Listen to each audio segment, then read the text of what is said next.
आज की जो हमारी ये क्लास होगी, मेनली हम एक बार एक शॉर्ट रिवीजन लेना चाह रहे हैं। साथ ही साथ आपके अगर डाउट्स भी तो हैं वो भी हम कुछ डिस्कस कर लेंगे, खासकर एचसीवी से हो तो बुक में लेके आए साथ। सर्कुलर मोशन,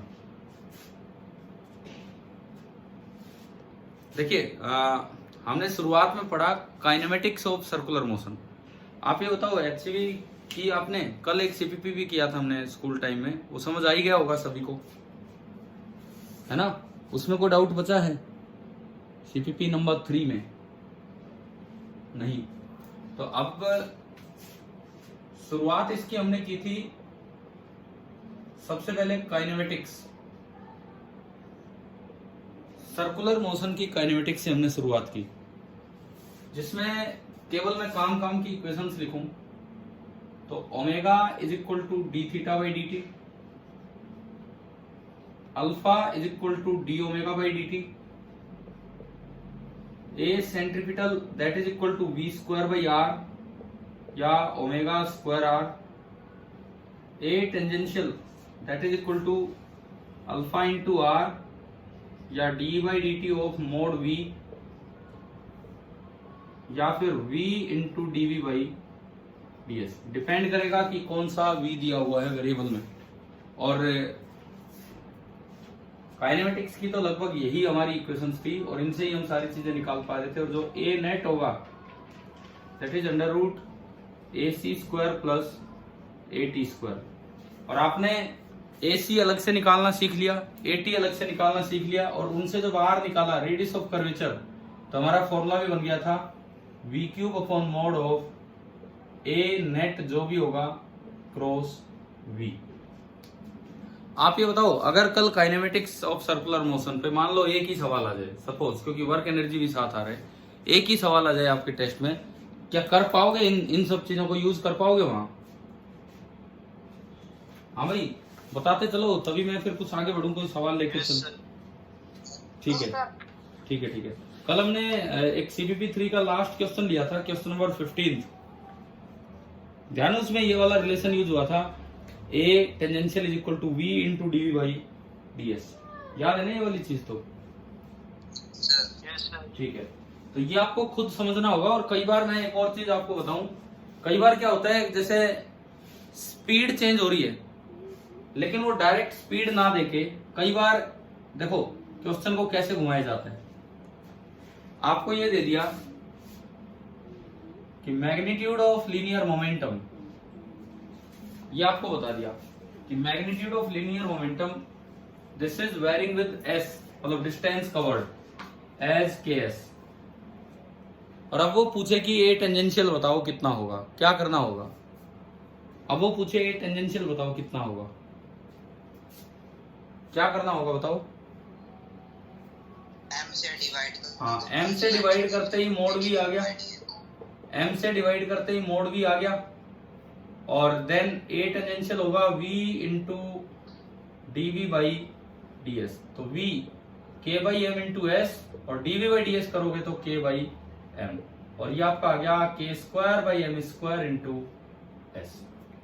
ठीक है, मतलब ऐसी कोई भी चीज जहां से स्पीड निकल सकती हो वो दी जा सकती है आपको इस तरह की चीजें में। सपोज और क्या दे सकते हैं जिससे स्पीड निकले? एक होती है वर्क के साथ रिलेट करें तो काइनेटिक एनर्जी। मान लो काइनेटिक एनर्जी आपको दे दी केएस, और अब एटी चाहिए, तो अब क्या करें? क्या करना होगा? अब क्या करना होगा? काइनेटिक एनर्जी को अब सिंपली क्या लिख लेंगे? हाफ एम वी स्क्वायर, और यहां से आप v निकाल लाएंगे as a function of s। जब भी v as a function of s आए, a को a टेंजेंशियल को सीधा लिख देना है v into D we by D S. यहाँ एक गलती के चांस ये बनते हैं कि बच्चे इसी को नेट a बोल जाते हैं। बच्चे करते क्या है, मोमेंटम से ये निकाल लेते हैं, इससे भी ये निकाल लेते हैं, और फिर a का वो काइनेमेटिक्स का, लीनियर काइनेमेटिक्स का फॉर्मूला लगा देते हैं, a बराबर v D we by D S. क्या ये सही है? क्या ये नेट एक्सेलरेशन है? बताओ, क्या ये नेट एक्सेलरेशन है? नहीं। तो अगर आपके कोई एमसीक्यू मिलता है इस तरह का, तो एक ऑप्शन तो यही मिल जाता है, ए बराबर V D we by D S जो सोल्व करके आएगा।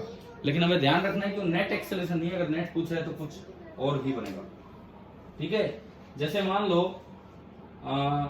HCV का क्वेश्चन नंबर 27 देखो, बुक है क्या आपके पास अभी? हाँ बच्चों, बुक है ना HC Verma book? Yes sir. Exercise का क्वेश्चन नंबर 27 मेरे तो अभी इसीलिए नजर पड़ी क्योंकि मेरे यहाँ पे पेज नंबर 116 खुला हुआ था और उसके ऊपर ऊपर हिंट में यही चीज दे रखी है, ऊपर ही ऊपर हिंट में यही चीज दे रखी है। एक बार पढ़े हम क्वेश्चन नंबर 27। आपने कर ली क्या वैसे HC वर्मा की ये वाला चैप्टर या नहीं किया है? थ्योरी पढ़ी थी ना यार, थ्योरी पढ़ने की जरूरत क्या थी? थ्योरी पढ़ने की जरूरत पहले हुआ करती थी जब क्लासेज में काम इतना डेप्थ में नहीं होता होगा। अब तो आप क्वेश्चंस किया करो, थ्योरी तो हो ही गए। देखिए 27th क्वेश्चन देखो एक बार। A point of mass, a block of mass m moves on a horizontal circle against the wall of a cylindrical room of radius r। दीवार के साथ साथ वो घूम रहा है और रेडियस उसका r है। The floor of the room is smooth, floor smooth है लेकिन फ्रिक्शन कोएफिशिएंट है वॉल और ब्लॉक के बीच में mu. The block is given an initial speed v naught. As a function of speed v, write the normal force by the wall on the block, frictional force by the wall, tangential acceleration of the block and integrate tangential acceleration to obtain the speed after one revolution। चलो देखते हैं, ये 3-4 parts पढ़ लिया ना आपने, सवाल तो पढ़ लिया क्या है। काइनेमेटिक्स का ही ये क्वेश्चन है इसका।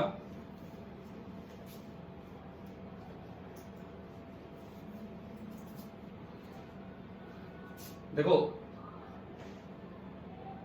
क्वेश्चन नंबर 27 की हम बात कर रहे हैं। ये कह रहा है ऐसा एक सिलेंड्रिकल रूम है, उसका फ्लोर तो स्मूथ है और कोई ब्लॉक इसके साथ साथ यहां घूमता जा रहा है, एक सर्कल में घूम रहा है और उस सर्कल का रेडियस है r। तो अगर मैं फ्री बॉडी डायग्राम बनाऊं ब्लॉक का, बताओ कौन कौन से फोर्स लग रहे हैं। सबसे पहले तो नीचे वेट mg, एक ग्राउंड का normal reaction n by ground, एक वॉल का normal reaction n by wall,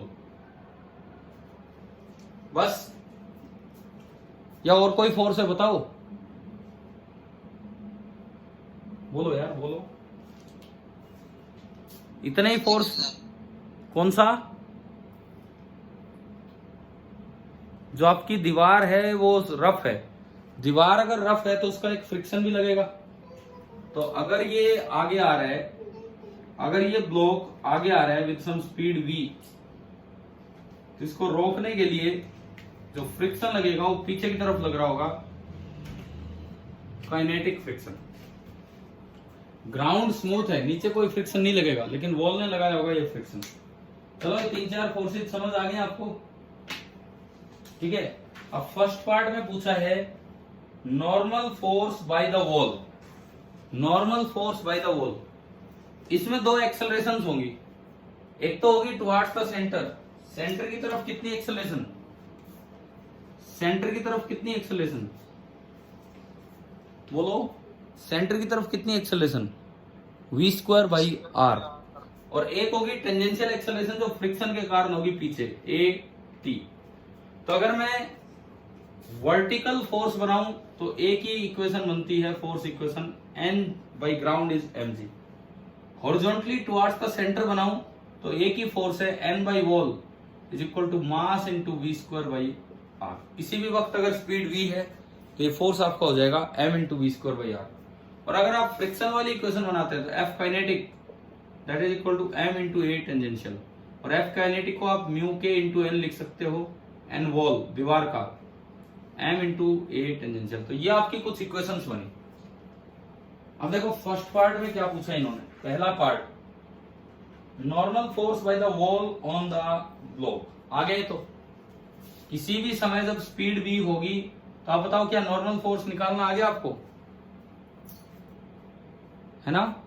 first part हो गया। सेकेंड पार्ट, सेकेंड में क्या पूछा है, frictional force by the wall. ये भी आ गया, नॉर्मल आ गया। तो फ्रिक्शन क्या होगा, फ्रिक्शन होगा म्यू इंटू एन वॉल, तो यहीं से हमें पता लगा कि जो फ्रिक्शन बाई वॉल होगा that is mu into M V square by R. ये आपका हुआ second part. Third part, the tangential acceleration of the block. Tangential acceleration यहां से आ जाएगी इस इक्वेशन से, इसको मास से डिवाइड करोगे तो टेंजेंशियल एक्सेलरेशन आएगी mu into V square by R. आपके आंसर में नेगेटिव दी है, देखो क्या आपके आंसर में एक्सेलरेशन नेगेटिव दे रखी है क्या टेंजेंशियल? Yes sir. वो नेगेटिव आप ना दो तो भी गलत नहीं है, हम तो मोड़ देंगे तो मोड़ तो पॉजिटिव ही है। नेगेटिव देने का मतलब क्या है, क्या बताना चाह रहे हैं वो कि जिधर कि जिस साइड में वेलोसिटी है उससे अपोजिट डायरेक्शन में एक्सेलरेशन। हाँ जी है, अच्छा ठीक है।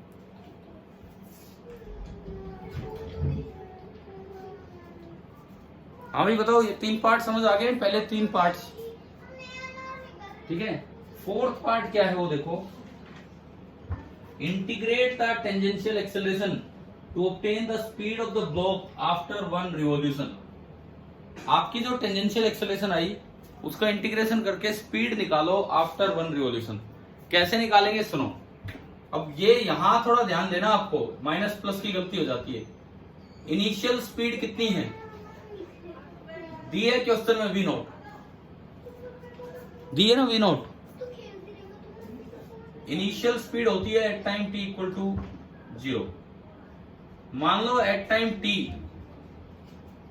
जब ये कुछ थीटा टर्न कर चुका है उस वक्त स्पीड है v। तो at time t plus dt time पे, पहले तो ये बताओ स्पीड कम हो रही है कि ज्यादा हो रही है? हाँ भाई, स्पीड कम हो रही होगी या ज्यादा हो रही होगी? फ्रिक्शन जिस तरह लग रहा है उस हिसाब से हाँ कम हो रही होगी, लेकिन हमने पढ़ा होगा चाहे कम हो या ज्यादा हो हमें क्या लिखनी है, पता है ना? ये पता है नहीं हमें तो हमेशा लिखनी है v प्लस dv। लेकिन dv क्या होगा यहाँ पे, हमें तो हमेशा लिखनी है v प्लस dv, लेकिन जो dv होगा वो dv कैसा होगा, नेगेटिव। समझ आ रही है कि नहीं बातें? बताओ, पढ़ा हुआ ये पहले भी, ठीक है। अब अगर आप a टेंजेंशियल लिखते हो उसका फॉर्मूला होता था dv बाई dt, लेकिन अगर आप इसका मैग्नीट्यूड लिख रहे हो तो एक माइनस बाहर लगेगा, माइनस dv बाई dt। करवा रखा है क्लास में काम। और आप इसको ये भी लिख सकते हो v dv by ds। Finally आप ये यहां पुट करना, इंटीग्रेट करना, और आंसर आपको दिया हुआ है, आप देखना, ट्राई करना ये सवाल आज, है ना? कर लोगे, करोगे ना ट्राई लास्ट पार्ट? ठीक है। और देखो ये थोड़ी सी कुछ बातें हमने की काइनेमेटिक्स से रिलेटेड। काइनेमेटिक्स पे जो सबसे अच्छा सवाल बनता है वो यही बनता है जिसमें ये वाली इक्वेशन यूज हो रही होती है, dv बाई dt नहीं बल्कि at को क्या लिखना पड़े, v dv बाई ds। और इसके लिए मैं आपको बार बार बता रहा हूं, हमें कई बार लगता है ये सवाल फोर्स वाले चैप्टर का है क्योंकि उसमें मोमेंटम दिया होता है, कई बार लगता है ये सवाल वर्क वाले चैप्टर का है क्योंकि उसमें काइनेटिक एनर्जी दी होती है, और वो होता सर्कुलर का है क्योंकि वो सब इसलिए दिया होता है ताकि आप v ला पाए as a function of s। दिमाग में रहेंगी ना ये बातें क्वेश्चन करते समय? हाँ भाई बताओ, क्लियर है ना ये चीजें? ठीक है। तो ये आपकी कुछ चीजें हुई काइनेमेटिक्स से रिलेटेड। और मैं थोड़ा आगे बढ़ूं इसमें, सर्कुलर में 3 वो बेसिक फॉर्मूले आपको याद रखने हैं। कैसा भी पाथ हो, किसी एक जगह पे अगर a और v दे दिया, एक बार फिर रिपीट आप कर दो, किसी एक जगह पे आई कैप जे कैप के कैप में a और v दे दिया तो सेंट्रीपिटल एक्सेलरेशन का क्या फॉर्मूला था बताओ? a cross v mode of a cross v upon v। Tangential acceleration का क्या फॉर्मूला था? a dot v upon v। और रेडियस ऑफ कर्वेचर निकालने का क्या फॉर्मूला था? v cube by mode of a cross v। मुझे लगता है आपने अच्छे से इसकी प्रैक्टिस कर भी रखी है, सीपीपी में भी वैसे भी, है ना? ठीक है। शुरुआत में हमने टाइम काफी दिया काइनेमेटिक्स में, उसी चीज का ये पार्ट था जो भी है। अच्छा, मैं थोड़ा डायनेमिक्स की तरफ चलता हूँ, डायनेमिक्स की तरफ। तो एक पहला ध्यान तो ये रखना है, एक रस्सी से अगर बांध के घुमाया जाता है किसी को, तो वहां क्वेश्चन आता है तो ब्रेकिंग स्ट्रेंथ पे आता है। ब्रेकिंग स्ट्रेंथ पे करवाया होगा ना मैंने, रोप की ब्रेकिंग स्ट्रेंथ पे, कि भाई इससे ज्यादा टेंशन आ गई तो रस्सी टूट जाएगी। लेकिन अगर स्प्रिंग पे क्वेश्चन आता है, स्प्रिंग पे, तो एक गलती आप कल करके लाए थे सीपीपी के समय, अगर स्प्रिंग पे क्वेश्चन आता है तो, है ना, क्या गलती थी? आपने क्या माना कि जो एक्सटेंशन है वही रेडियस है, जबकि एक्सटेंशन अगर एक्स है तो रेडियस एक्स नहीं, रेडियस कितना होगा, एल प्लस एक्स, और फिर वहां से कुछ कैलकुलेट होगा। तो ये जरूर ध्यान रखना, क्योंकि वर्क भी आ रहा है कल चैप्टर टेस्ट में उसमें, और ये भी आ रहा है, तो हो सकता है कि आपको कहीं ना कहीं स्प्रिंग का यूज करना पड़ जाए, स्ट्रिंग का भी, स्प्रिंग का भी, किसी का भी, ठीक है। अच्छा, एक ये एचसीवी का क्वेश्चन नंबर 26 देखो, 26 हमने अभी 27 किया, उसके बाद 26, क्या मैंने कल ये करवा दिया आपको क्लास में? Yes sir. करवा दिया ना। अब 25वां देखो, क्या 25वां कर दिया हमने?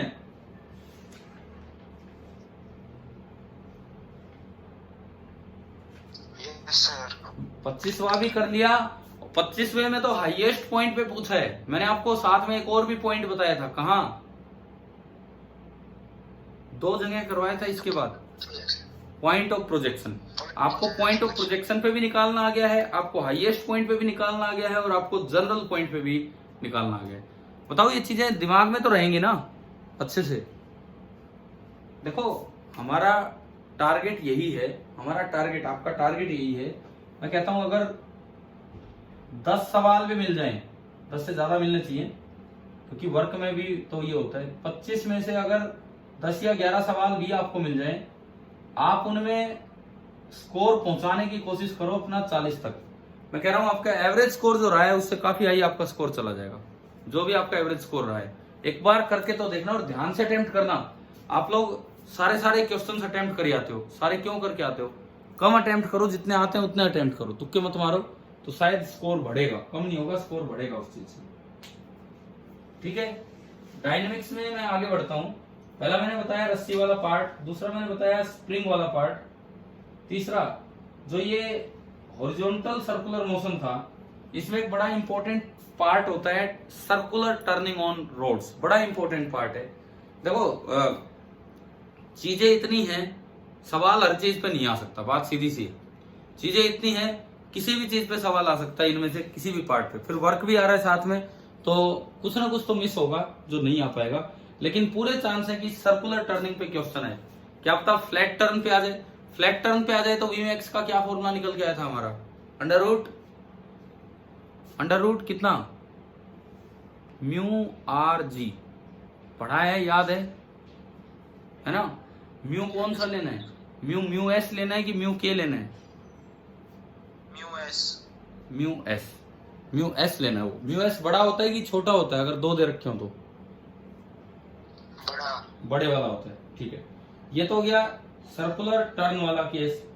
अगर मान लो बैंक रोड हो और ऑप्टिमम स्पीड आ जाए, तो क्या फॉर्मूला था बैंक रोड पे ऑप्टिमम स्पीड का? Under root R G tan theta. और अगर बैंक्ड भी हो और ऑप्टिमम स्पीड ना, कोई भी मैक्सिमम मिनिमम लिमिट, तो आपको लिमिट याद होगी मिनिमम ना, पहले maximum limit under root R G into ऊपर क्या आएगा, प्लस आएगा, नीचे माइनस, ऊपर क्या आएगा,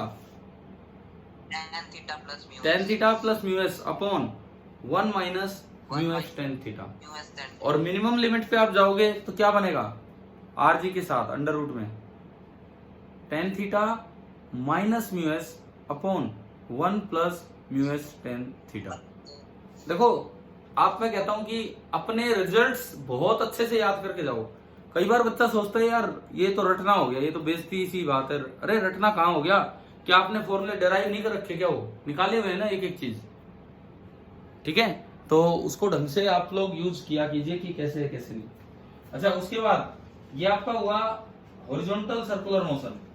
देन एक चीज आती है वर्टिकल सर्कुलर मोशन।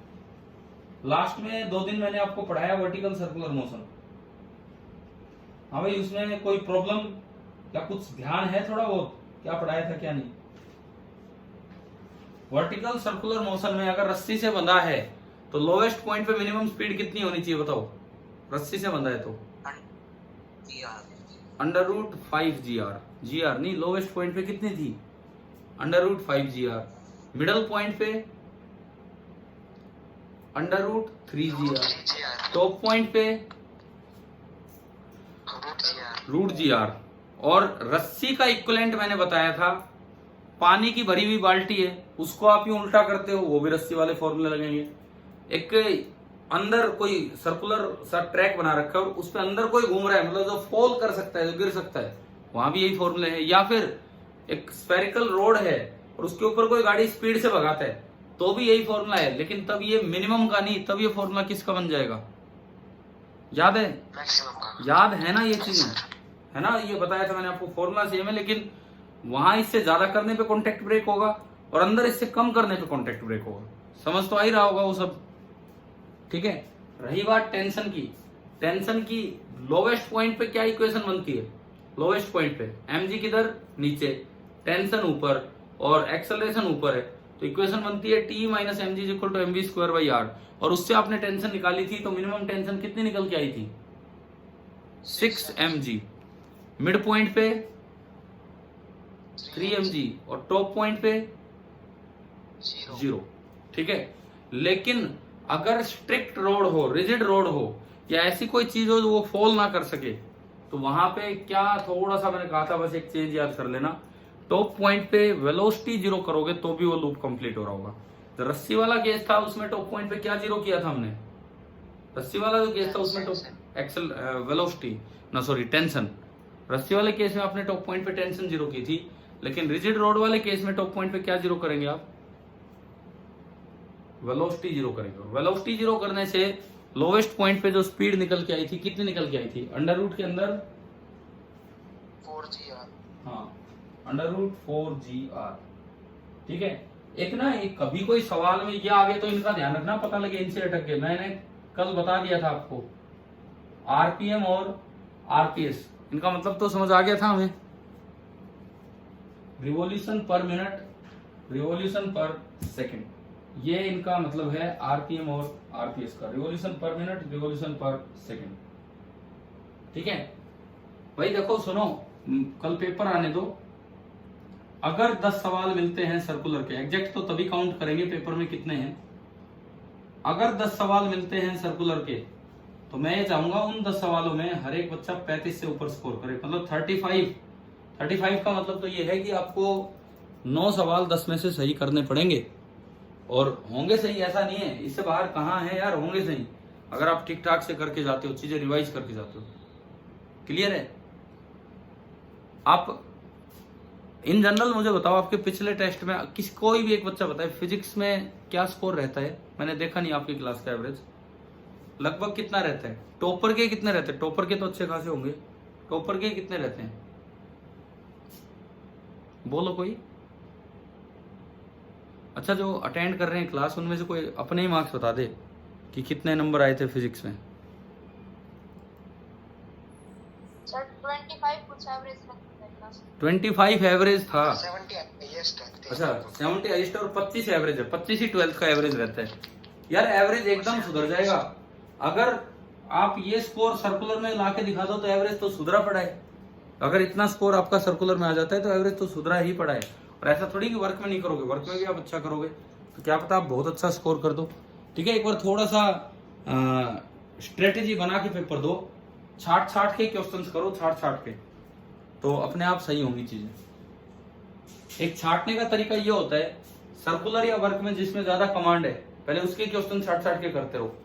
जैसे एक इसका दिख गया, फिर 2 वर्क के, कोई नहीं, छोड़ दिया एक बार, रेखीय दिख गया तो पहले आपने वो ट्राई किया, उससे अपने आप कॉन्फिडेंस बनता है कि हाँ ये इतने मुझसे सही हो रहे हैं तो बनेगा ही बनेगा, ठीक है। अच्छा, अगली चीज, रोटेटिंग रिंग अगर आ जाए, मेटल की रिंग अगर रोटेट कर रही है, R रेडियस की रिंग, V स्पीड से हर पार्ट चल रहा है, तो उसमें कितनी इंटरनल टेंशन जनरेट होती है?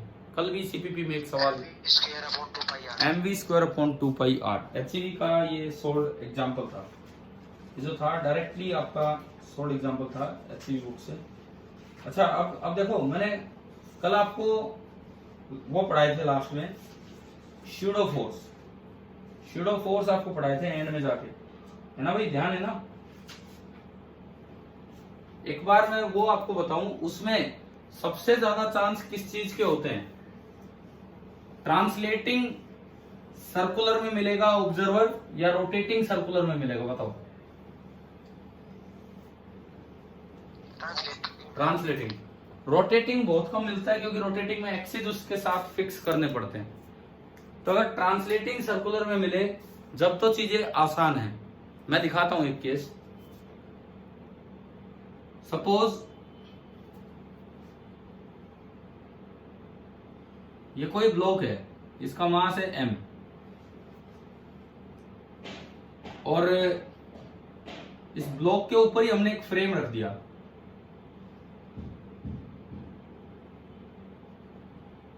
ब्लॉक r रेडियस में घूम रहा है, ब्लॉक r रेडियस में घूम रहा है, मतलब ऑब्जर्वर इसके ऊपर ही बैठा दिया, ये लगा लो, ऑब्जर्वर इसके ऊपर ही बैठा दिया, और ब्लॉक एक रोड से अटैच है जिस वजह से यहां कोई टेंशन होगी, ये है r इसका रेडियस है, यूनिफॉर्मली ये घूम रहा है with angular velocity omega, road uniformly घूम रही है। इस मोशन को आप दो बार ऑब्जर्व करो। एक ये आदमी है, ये फ्रेम है जो ग्राउंड पे बैठा है,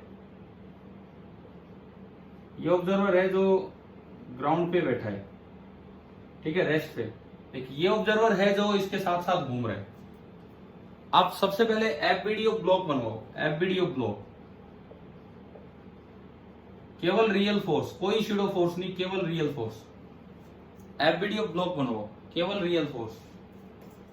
भाई कौन कौन से फोर्स लग रहे होंगे? नीचे क्या लग रहा होगा? नीचे mg, ऊपर इसका कोई भी होगा रोड का नॉर्मल रिएक्शन, या जहां भी रखा है ऐसी जगह यूं रख रखा है, और एक रोड ने अंदर की तरफ लगा रखी होगी, इस पे टेंशन। ये तीन रियल फोर्सेज हैं, ये तीन आपके रियल फोर्सेज हैं। अब एक्सेलरेशन जो है वो ऑब्जर्वर पे डिपेंड करती है, रियल फोर्स ऑब्जर्वर पे डिपेंड नहीं करते हैं, एक्सेलरेशन ऑब्जर्वर पे डिपेंड करती है। तो आप यूं बताओ, ग्राउंड वाला देखता है तो इस ब्लॉक में एक्सेलरेशन है या नहीं है, बताओ। ग्राउंड से देखने वाले के लिए ये ब्लॉक सर्कुलर मोशन में जा रहा है, तो बताओ इसमें एक्सेलरेशन है या नहीं है। जब कोई चीज सर्कल में घूमती है तो उसमें एक्सेलरेशन होती है टुवर्ड्स द सेंटर, होती है कि नहीं होती, बताओ। तो ग्राउंड से जो देख रहा होगा उसको लगेगा कि टुवर्ड्स द सेंटर इसमें क्या है, एक एक्सेलरेशन है। कितनी है? अगर ओमेगा दे रखा है तो एक्सेलरेशन कितनी है? ओमेगा स्क्वायर इंटू, ये मैं इसके रिस्पेक्ट में बना रहा हूं, इसके रिस्पेक्ट में बन गया बस। ये वर्टिकली फोर्स बैलेंस होंगे तो क्या इक्वेशन आएगी? n इज इक्वल टू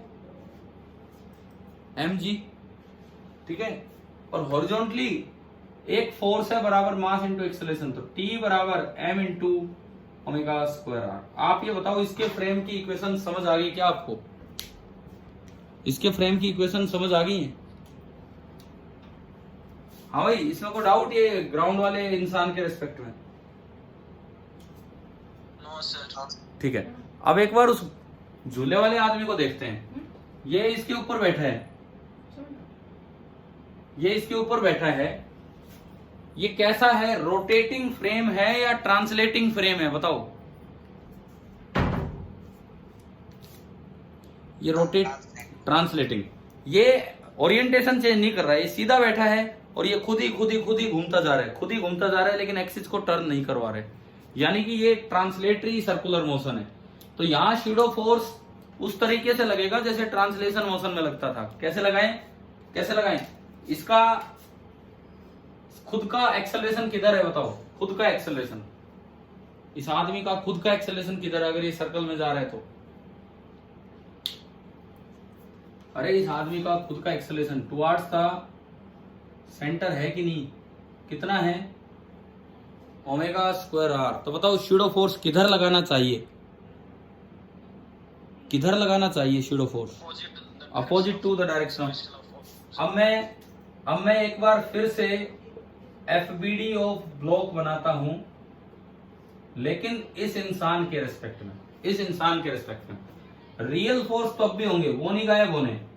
एक mg, एक नीचे से नॉर्मल रिएक्शन, ये ऐसा मैंने माना यूरो शीट सी है, और एक टेंशन ऑफ द रोड जो अटैच है। लेकिन एक एक्स्ट्रा फोर्स और आ गया, दिख रहा होगा आपको। वो जो शूडो फोर्स मुझे दिखाना चाहिए, वो किधर दिखाना चाहिए?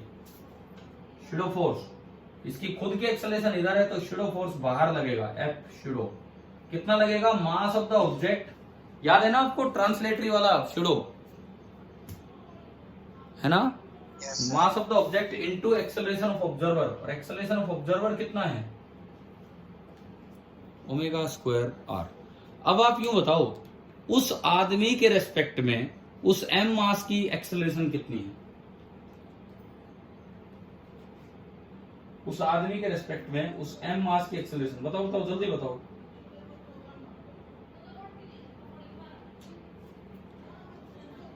अरे जल्दी बोलो, ये मीटिंग पूरी होने वाली है थोड़ी सी देर में। इस आदमी के रेस्पेक्ट में इस m मास की एक्सेलरेशन कितनी है बताओ?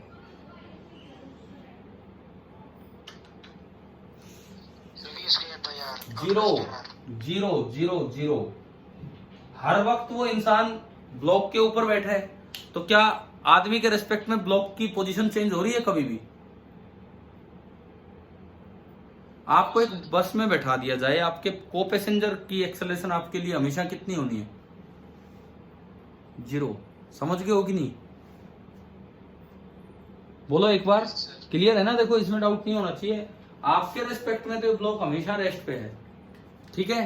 तो अगर एक्सेलरेशन जीरो है, अब आपकी इक्वेशंस देखिए। वर्टिकली n बराबर mg and horizontally net force है, बैलेंस होंगे इस बार फोर्स, लेकिन इक्वेशन सेम बनेगी। बताओ सेम बनेगी नहीं उधर से और इधर से? हाँ जी बोलो, समझ आया?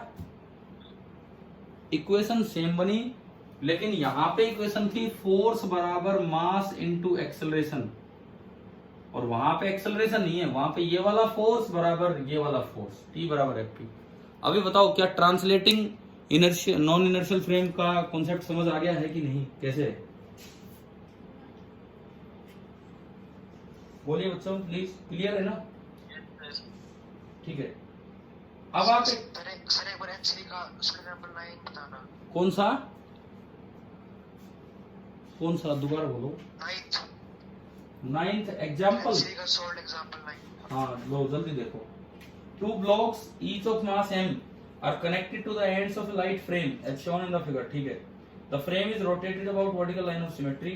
The rod breaks अगर टेंशन T0 होगी है, और find the maximum frequency with which the frame may be rotated without breaking the rod. इन्होंने फ्रीक्वेंसी पूछ ली, मैक्सिमम फ्रीक्वेंसी कितनी होगी? तो आप मैक्सिमम ओमेगा निकाल लो, मैक्सिमम ओमेगा निकाल लो। कैसे? उस ब्लॉक पे, वो जो 9 सवाल है उसमें ब्लॉक पे अंदर की तरफ टेंशन T माना हमने, मास m है, वो ओमेगा से घूम रहा है L रेडियस में, तो एक्सेलरेशन होगी ओमेगा स्क्वायर आर। तो आपकी इक्वेशन क्या बनेगी? T बराबर m इंटू, हाँ जी बोलो, यहां तक समझ आ रहा है कि ये इक्वेशन? यहां से ओमेगा निकाल लो, T बाई ml का अंडर रूट, फिर ओमेगा मैक्सिमम निकाल लो। ओमेगा मैक्सिमम कब होगी? जब T मैक्सिमम होगा, और T मैक्सिमम आपको कितना T0 दिया है? ब्रेकिंग कितना दिया उसमें टेंशन? T0 दिया सर। हाँ तो ये ओमेगा मैक्स आ गया। ओमेगा मैक्स आते ही न्यू निकल जाएगा। न्यू जो होता है, देखो ओमेगा होता है 2 पाई इंटू न्यू, तो न्यू आपका क्या होगा? ओमेगा अपॉन 2 पाई। बताओ समझ आ गया? मैं एक फिनिशिंग क्वेश्चन ले रहा हूं, आज का आखिरी सवाल। ऑब्जेक्टिव फर्स्ट का 5th देखो आप, ऑब्जेक्टिव फर्स्ट का 5th। A particle of mass m rotates with uniform angular speed omega. एक पार्टिकल है जिसका मास m है, और वो रोटेट कर रहा है एक यूनिफॉर्म एंगुलर स्पीड ओमेगा के साथ। हम देख रहे हैं, हो गए? ऑब्जेक्टिव फर्स्ट, एक second, question number 5। Particle of mass m rotates with uniform angular speed omega. It is viewed from a frame rotating about it's Z axis with uniform angular speed omega naught. यहां पे frame rotate कर रहा है, frame translate नहीं कर रहा है। Frame कोई ऐसा है वो अपनी इसके अबाउट रोटेट कर रहा है विद एंगुलर स्पीड कितनी, ओमेगा नॉट। समझ आ रहा है? ये ट्रांसलेटिंग फ्रेम नहीं है, ये रोटेटिंग फ्रेम है। यहां तक क्लियर है? अब ये कहता है the centrifugal force on the particle is. अब इसमें ये एक चीज देना भूल गया कि ए क्या है, एक चीज ये बताना भूल गया कि ए क्या है। तो ए आप उसकी पोजीशन मान लो, ए आप उसकी पोजीशन मान लो फ्रॉम द फ्रेम। समझ गए हो? रोटेटिंग फ्रेम में क्या फॉर्मूला था सेंट्रीफ्यूगल फोर्स का, बताओ। रोटेटिंग फ्रेम में सेंट्रीफ्यूगल फोर्स का क्या फॉर्मूला था? Minus m omega frame cross omega. Omega frame है omega naught cross omega naught cross r. R को मैंने क्या एज्यूम कर लिया, ए। आर को जो है वो मैंने ए एज्यूम कर लिया। अब इसमें थोड़ी सी इंफॉर्मेशन क्वेश्चन में अधूरी थी कि वो किधर है, पार्टिकल किधर है, पता नहीं किधर है। मैंने माना कि ये उसका वेक्टर ए है, इस प्लेन में, इस प्लेन में वेक्टर ए है। ओमेगा वेक्टर ऊपर है, ओमेगा जो वेक्टर है वो आपका ऊपर है, ओमेगा नॉट कैप जेड के अलोंग है, और ए यहां बना। तो ए और ओमेगा के बीच का एंगल कितना हो गया, 90 डिग्री। समझ रहे हो? ठीक है। तो इसको जब आप इसको खोलोगे ओमेगा नॉट क्रॉस ए, तो उसका मैग्नीट्यूड बनेगा ओमेगा नॉट इंटू ए इंटू साइन 90 डिग्री, वो 1 होता है। तो आ गया ओमेगा नॉट ए। दूसरी बात, ये जो वेक्टर है ये परपेंडिकुलर होगा ओमेगा नॉट के, क्योंकि ये क्रॉस प्रोडक्ट है। फिर जब आप इनका क्रॉस करोगे, ओमेगा नॉट का आप क्रॉस करोगे ओमेगा नॉट क्रॉस ए से, तो वो आएगा मैग्नीट्यूड इसका, पहले का मैग्नीट्यूड ओमेगा नॉट, दूसरे का मैग्नीट्यूड ये रहा ओमेगा नॉट ए, और इनके बीच का एंगल, ये दोनों परपेंडिकुलर हैं साइन 90, तो ये आपका आता है ओमेगा नॉट स्क्वायर ए। और जब आप उसमें पुट करोगे तो एफ सेंट्रीफ्यूगल का जो मोड बनेगा माइनस हट जाएगा मोड बनने से, और वो आएगा एम ओमेगा नॉट स्क्वायर ए।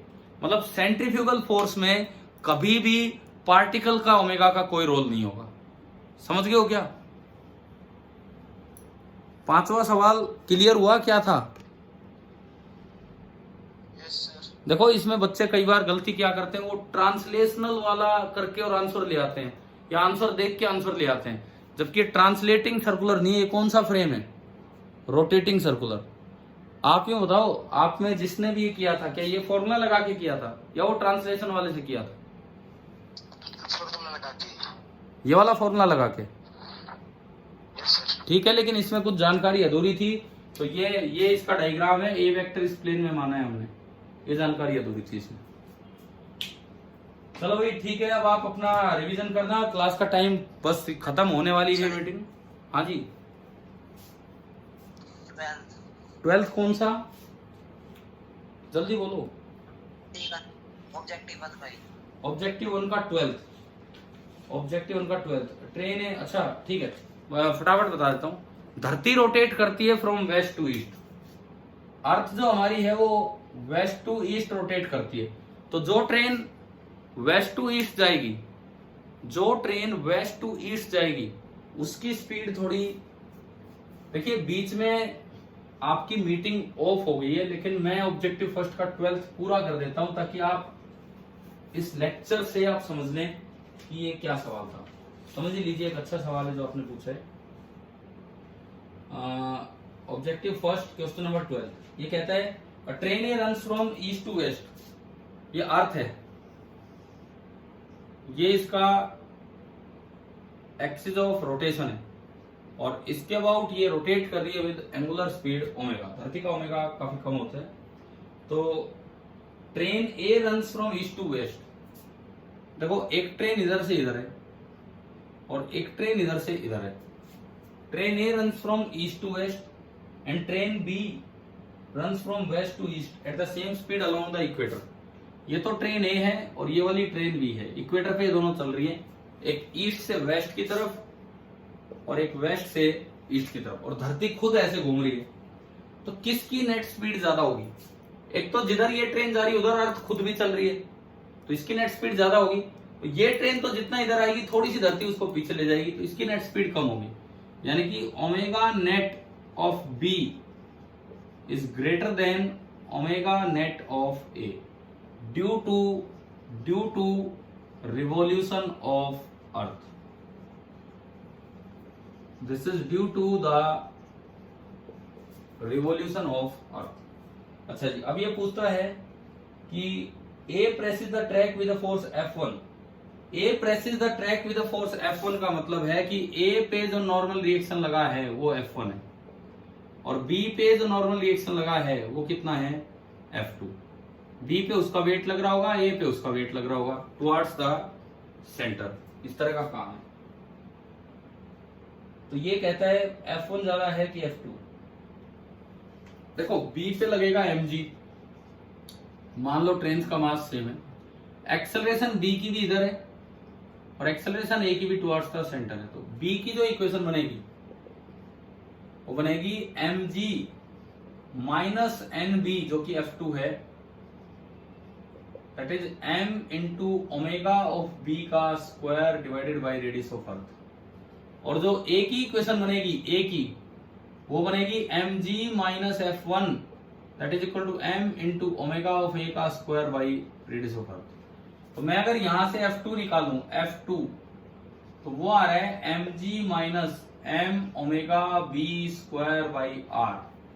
और अगर मैं यहां से F1 निकालूं तो F1 आ रहा है mg minus m omega A square by r। अब अभी आपने देखा ओमेगा B ज्यादा है, अगर ओमेगा B ज्यादा है इक्वेशन नंबर 2 और A की इक्वेशन नंबर 1, अब इसका यूज करो। ओमेगा B अगर ज्यादा है तो ये बड़ी वैल्यू घट रही है, तो इसका मतलब F2 जो है वो कम होगा। बड़ी वैल्यू आप घटा रहे हैं तो F2 जो है वो कम होगा, F1 से F1 ज्यादा होगा। और ऐसा ही आपका इसमें ऑप्शन है A, ये आपका है ऑप्शन A। चलिए ठीक है, कुछ डाउट्स हुए, कुछ बीच में मीटिंग ऑफ होगी, आप ये लास्ट में देख लेंगे दोबारा से। और कल के लिए बेस्ट विशेस। Thank you.